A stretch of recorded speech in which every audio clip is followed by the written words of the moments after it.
एणिकी वर्ष को दुई थर हेब परीक्षा एने आसी किछि नुआ सूचना बर्तमान जहाँ भी किछि सूचना मिली चलतु आउडे न करी फटाफट अपडेट जानिबा हेले ताहा पूर्व वीडियो को लाइक करी चैनल को सब्सक्राइब करी बेल आइकन को प्रेस करी ऑल रे क्लिक कर रखिबा को जमार भी भूलंतु नै काहे ना जहाँ भी किछि नुआ नुआ अपडेट आसुछि ए चैनल माध्यम रे सर्वप्रथम देखिया को पाइ जिवे चलतु आउडे न करी संपूर्ण अपडेट ऊपर नजर पकेइबा। Central board of secondary education बा सीबीएसई पक्षरु परिचालित बोर्ड परीक्षा वर्ष को दुई थर अनुष्ठित हेबो।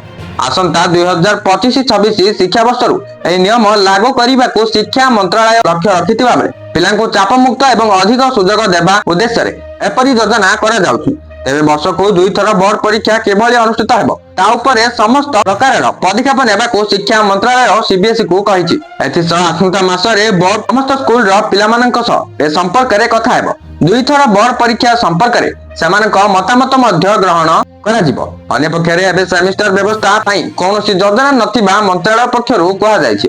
सूचनायोग्य 2020 जातीय शिक्षा नीति अधीन रे नूतन करिकुलम फ्रेमवर्क बा एनसीएफ प्रस्तुत होइछि। एही एनसीएफ रे वर्ष को दुई थर सीबीएसई बोर्ड परीक्षा आयोजन रे मध्य व्यवस्था रहितिबा पूर्वरु मंत्रालय पक्षरु कहा जायतिला। सही बळी गत फेब्रुआरी 24 रे मध्य केंद्र शिक्षा मंत्री धर्मेंद्र प्रधान वर्ष को दुई थर बोर्ड परीक्षा हेबो बोली कहिथिले। 2025-26 शिक्षा वर्षरु यह लागू होई पारे बोली से सूचना देइथिले।